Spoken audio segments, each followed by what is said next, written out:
Good morning, everybody. We are live from Grasse, and I have a special guest today. I have Jessica Buchanan from 1,000 Flowers. Now, you were a former student at the Grasse Institute of Perfumery. Yes. Okay, so I visited there on Monday and was able to meet with the students. How did your experience there translate into this, which is your own company or atelier? Is that what they call it? Yeah, it's a boutique atelier. Hi everybody. I call it a boutique atelier because it's sort of split almost in half. The front part is a boutique. So I have my fragrances, my collection. Okay. And then the second half, it's all very compact, but it's my atelier. I have where I create, so the perfumer's organ, where my raw materials, where I compose. So yes. And you said compose, right? Okay. Yeah. Compose, that makes me think of music. Yes, exactly. There's a parallel for sure with music, and hence being called an organ, a perfumer's organ, because it's connected to the idea of how an organ in a church or anywhere is structured with the layers and the different notes. Okay. So I composing, really I get that feeling sometimes, because instead of sound or color, or words, even if you're writing, it's a composition of fragrance. So I'm composing. You're composing, and just your graphics says like notes, and it is like notes. Exactly. Okay. That's it. And do you mind if I show people some of the if I show them your perfume organ? Not at all. Okay, so let's flip the camera around really quickly. Let's see. That's right, Jester. Graphic talking about scent today. So here is her perfume organ, and oh my goodness, there are so many options to choose from.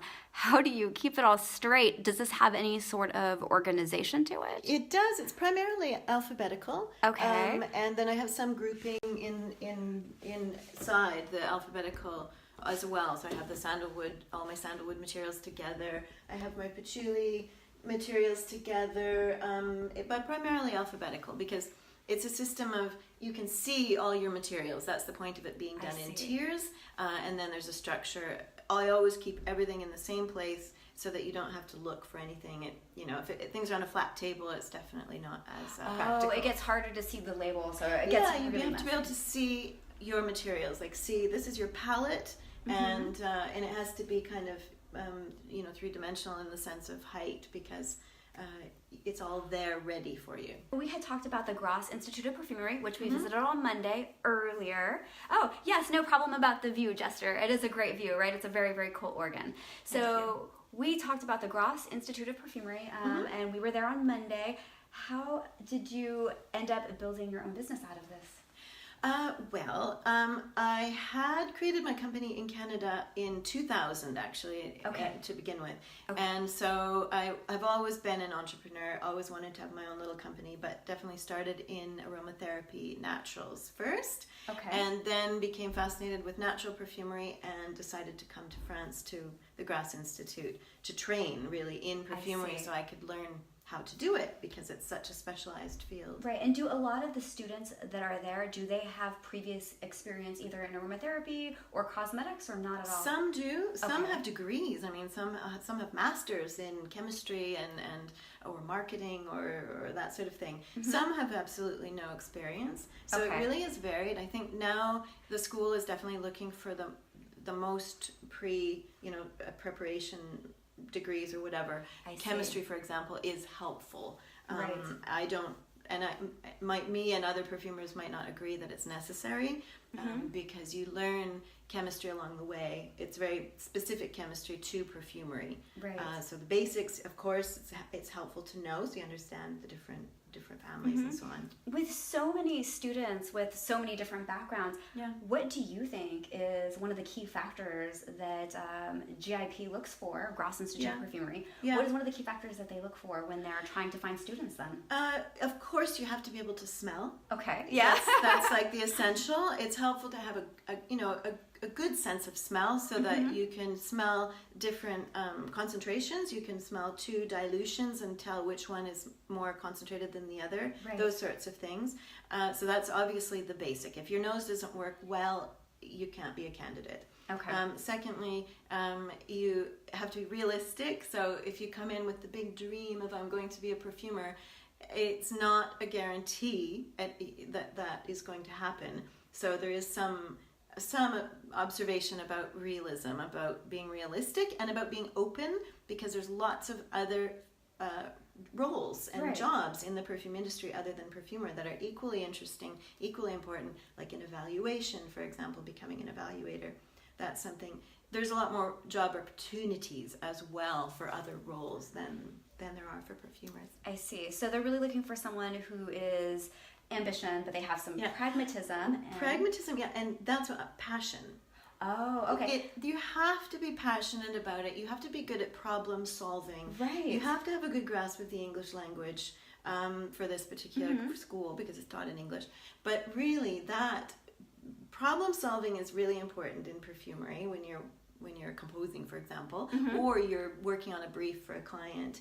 You have to be able to think about options and math, some basic math. Okay.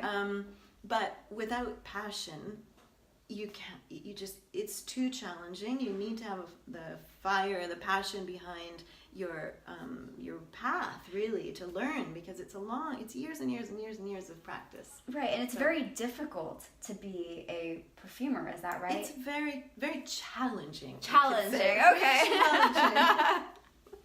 Yeah, it's not easy. No, it's not easy. It's not easy to be a good perfumer, for example. There's various different kinds of perfumers. You can be very artistic, you can be very technical, you can be anywhere in between. So, it's a broad field. It depends where you want to go with that. And it's not just fine fragrance. Fine fragrance is like the smallest part of it. The rest is going to be functional products, so shower gels, shampoos, cleaning products. That's right. Scented garbage bags. I mean, everything is scented. So that part of the industry is much bigger than fine fragrance, and equally interesting. There's no saying that you have to be a perfumer in fine fragrance or nothing else, because it's not realistic for one thing, and not necessarily the best, or the ideal anyway. There's lots of different lots of different positions. Yeah. But it's funny that you mention passion, because when I spent time with the students, that was one of the biggest takeaways, was that I could sit down with any student and I would get just this incredible story of how they found fragrance and why they're pursuing it. And everybody just seems so committed, to making the most out of that year. That passion was very infectious. Like, I felt it at my core. And I thought that was really incredible, because I think that there are people that, you do your job and you go home at the end of the day, and then there are people that I feel like really are committed to this idea of pursuing and becoming the best at what they do. And it seemed like a lot of the students really had that ingrained in themselves. Well, it's a big commitment. Coming to France for a year and a half, if you're going to do the internships after, leaving your culture, it's expensive for one thing. It's a huge commitment, and it's going into a very specialized field that is very competitive, and that there's no guarantee that you're going to have a career afterwards. Like, it takes, unless you're really, really passionate and really apply yourself, it's self-driven learning. I mean, the school gives you an excellent foundation and structure and so on, but it really is a foundation. It's a beginning. You have to have a lot of self-discipline. So I think that it's a life-changing experience. It's a very emotional experience, because scent, of course, like we talked about, is so connected to emotion and memory, and so scent is a fascinating subject, a fascinating world to work in as well. There's a number of large fragrance companies. Can you give me some names of them? Yeah, sure. Some of the big ones that are the big top 5 companies. Okay, yeah, give me the top 5.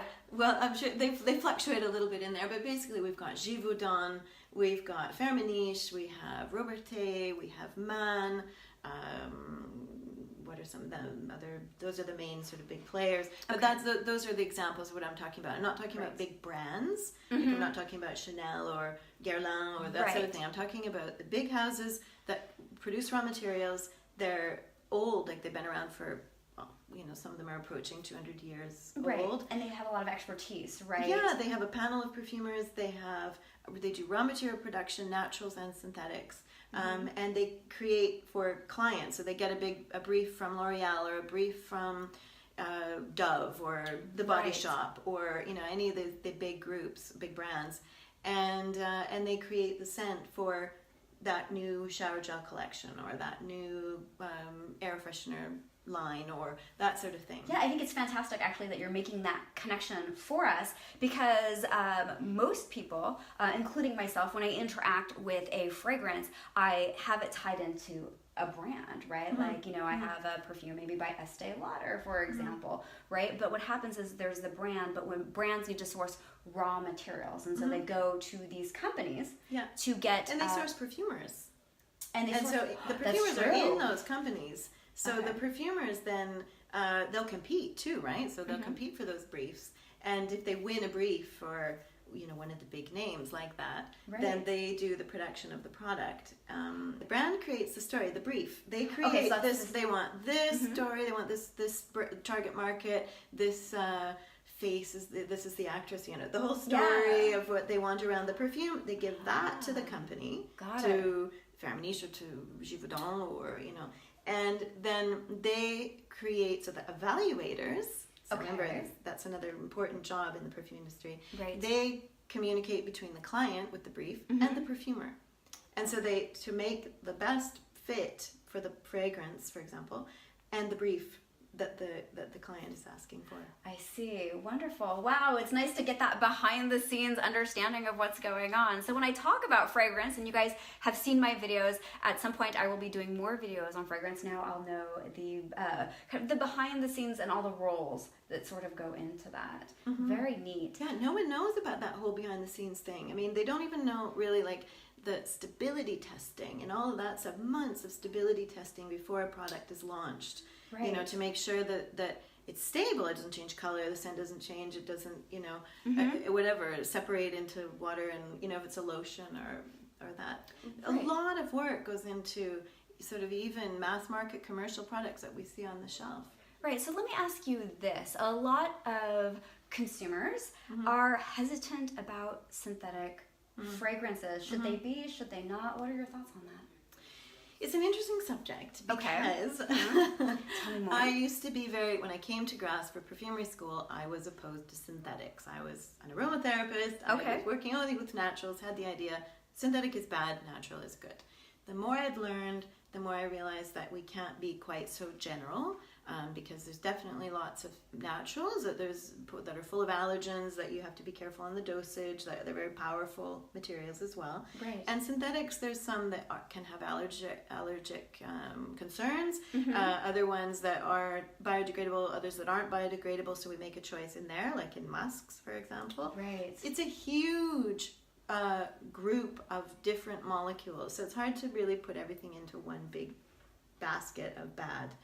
So synthetics, like we talked about a little while ago, green chemistry being more and more developed, white biotechnology where they're using biotech, bacteria and fermentation and those sorts of things, and also starting materials that are not petrochemical, that actually are terpenes from plant source. Right. So there's lots of green stuff happening now in the synthetic world.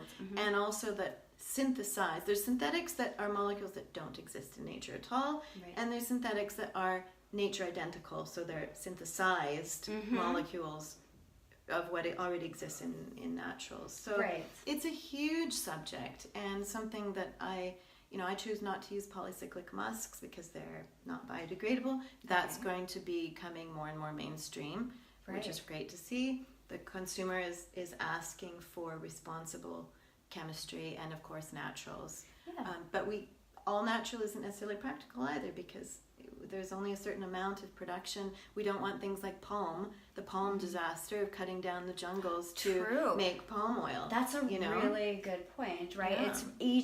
It sounds like each molecule or ingredient really needs to be factored, I guess, by itself. Sustainability. Yeah, sustainability is the word there. And if it's in chemistry or it's in a production of naturals out in the fields. You know, Right. there's certain ways of doing things correctly, whether it's natural or synthetic. So That's a really, really good point. So we have one question right now Yeah. from Jester Graphics. He said, do they ever work with ambergris there? And we just we were talked just a little talking bit about about that. that. That seems to be a very Sure. popular question. Yeah. Okay, so that is a product. It's an animal product. It is produced by sperm whales. Apparently, you know, it's when they eat cuttlefish or something, and they make this ball that develops in their stomach, and they puke it up in the sea.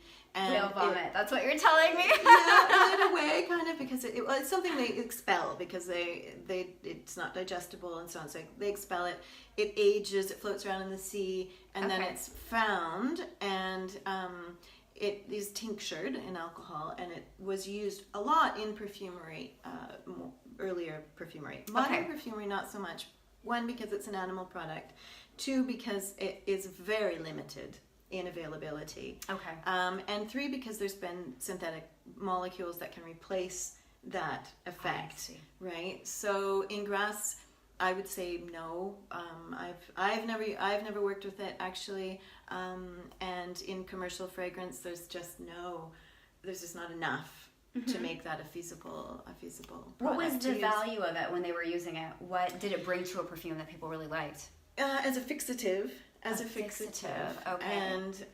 and a certain odor that associated. Okay, with so a certain it, odor but- profile. Yeah. And then when you say fixative, meaning that it made the fragrance stay last better? longer. Last longer, okay. And you know what? I'm not the expert on ambergris because No, I'm just sorry. kidding. I have to be honest here. I know a little bit more about musk than I do about ambergris, but because I've never worked with it either, honestly. So, Okay. but I do work with molecules, some like Ambroxan, which is one that's considered a bit of a replacement for that, and Ambroxan can be 100% synthetic origin molecules, or it can be made from sclareol, which comes from clary sage. So it's a natural beginning molecule before it's synthesized. Right. So. With all of these scents that you deal with, how do you make sense of them? Right. How do you make sense of them? Is there some sort of organization for Yes, and that's what we learn in perfumery school. that? Okay. So Jean-Carl was pretty much the guy, the master perfumer that created the first perfumery school here in Grasse, in the Roure factory, which is just down below the old city. Okay. And he created a system, a structure. Okay. This is a little example, so we'll give you just a little. So it's basically fragrance families and then the different materials that fit into those families. So it basically means a shared vocabulary. Oh, and that's so important. We can say, okay, it's a green note. Okay, which green is it? It's a green aquatic. It's a powdery, that sort of thing. So we have a guest in the shop. So Okay, if you hear any sounds noise, good. she's sniffing perfume. Yes, this is a functioning business as well. We're live at the moment.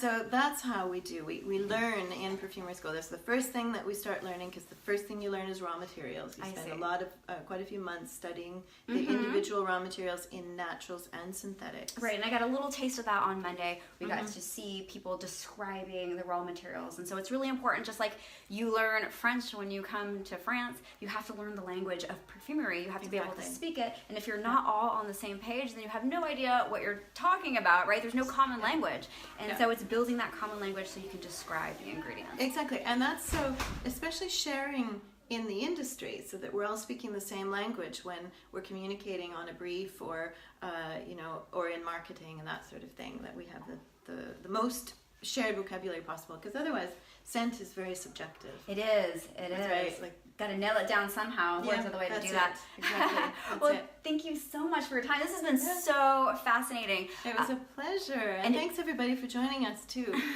And if you want to catch more, we also did a video on Instagram, so you can go over to Instagram and check it out. And I'm going to put Jessica's information into the description, so you'll see it below this video, so you can find her. Okay, thank you so much. Thanks Take care. so much, everybody. Bye bye.